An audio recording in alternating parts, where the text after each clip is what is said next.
everyone, welcome back. In this video I'm going to be showing you how to properly trim a dog's ears.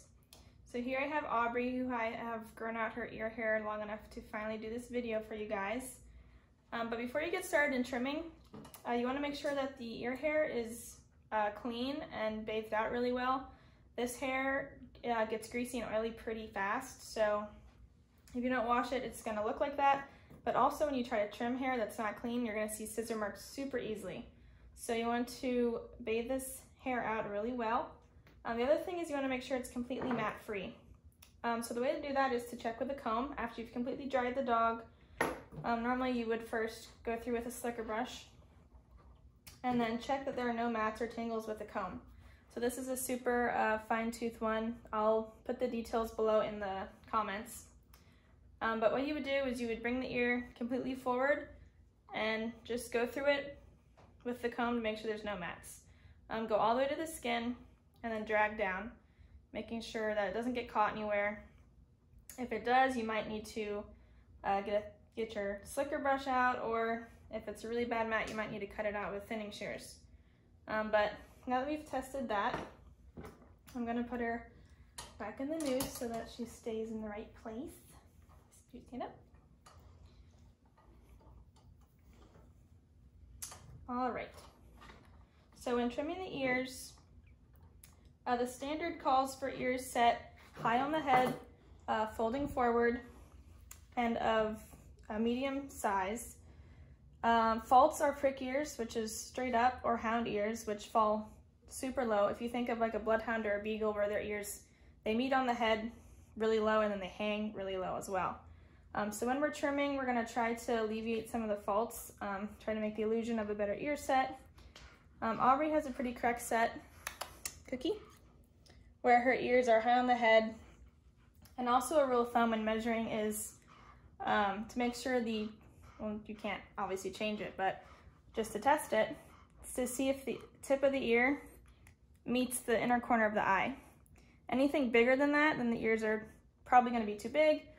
Less than that, they'll be too small. We generally don't have a problem with too small of ears in our breed, so it's really just if your ears are too big, you would want to trim it a lot closer. The other test is when they're standing at attention, the bottom of the ear is about level with the eye or higher. Cookie.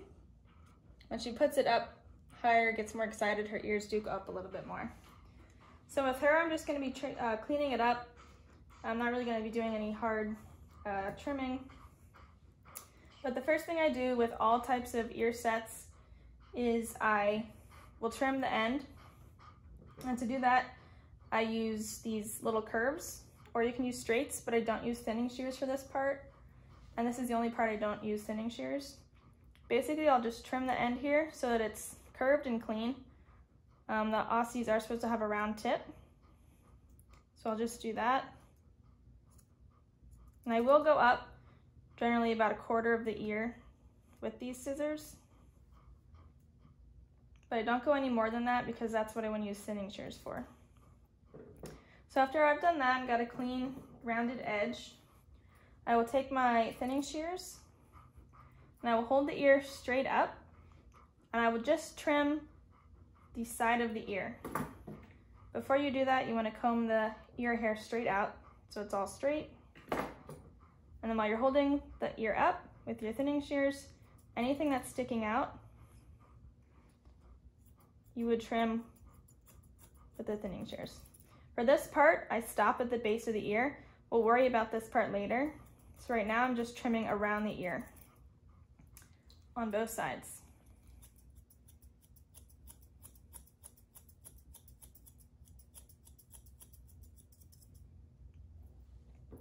So after that, we've basically just cleaned up the edge.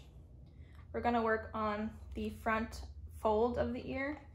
So, forward, good girl.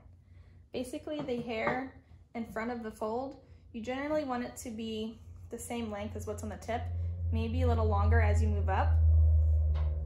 But you see how this hair here is way longer than the hair down here? I'm gonna trim this so that it's not as drastic of a difference and looks cleaner. So the best way that I trim that, or the ear, is I'll kind of push the ear leather up with my fingers.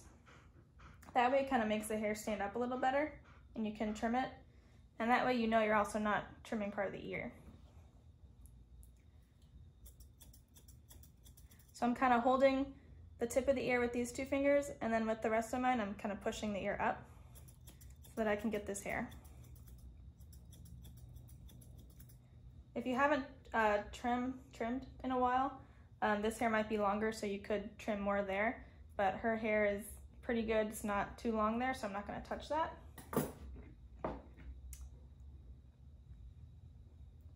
So basically that's all I would do for the bulk of the ear itself. Just making sure everything's a smooth transition. There's no hairs that are super long. And another tip is you definitely want to do this about 2 or 3 days before the show so that it has time to grow out and look natural. It's very hard to have a natural look when you've just freshly trimmed. So the next thing you're going to do is look at where the ear meets the skull. And what I generally like to do is to have a smooth line going from the skull to the ear. So any of the, I call them little horns. Any of these horns that stick up, I'm going to trim those off. Now if your dog has a low ear set, you would want to leave more hair up here to give the illusion of a higher ear set. So just be wary of that when you're trimming up there. But I'll trim these little hairs off. And you'll want to have a cookie or a treat or some sort to periodically get their attention to see what their ear looks like. I'm trying to make her look at the camera over here. There we go. Good girl. So I do want to trim a little bit more off where her little horns are, so to speak.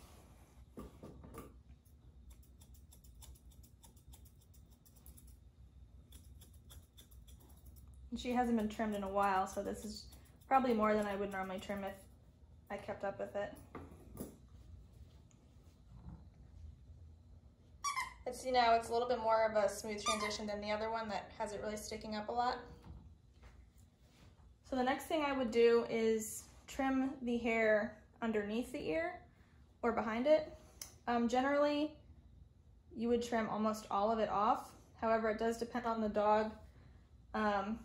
If they do have a higher ear set, you might want to leave more of that hair because it might look really awkward, I'd say. I don't know what other word to use, but if you trim all this hair off and they have this really high ear set, it may look their head look too snipey. So I say trim all of it, but it really depends on the dog. So go little by little, just the outside. I'm trimming the outside of it here. And when I do that, I hold the ear up just to get it out of the way. So there I didn't trim all of it, kind of blending it into where the neck hair is. You can also pluck this hair, which will give you a much more natural look. But there is a lot there if you don't keep up with it, so your dog might get pretty annoyed with you if you do that all at once. But if you can keep up with it, that'll give you a much better or natural look than trimming it. So now we'll take another look. So that's probably as much as I would trim off underneath her ear for now. I do see some little pieces sticking out behind the ear, that's what I didn't catch when I did this the first time. So I'll go back and do that again. Also, when you have the ear up, you can trim some of the hairs on the inside. I also noticed it was a little choppy up here. The other thing is you can trim a lot of this hair off in here as long as the ear set does fold forward and kind of cover it. If you do have rose ears, I would leave that because then it makes it look less obvious. But for her, I could trim this off. This is just inside the ear.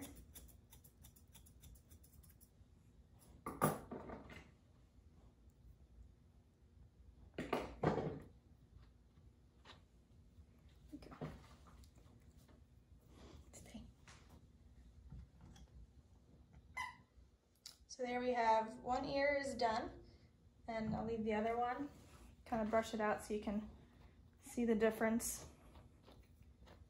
This one has a lot more hair underneath. It needs to have a rounded tip.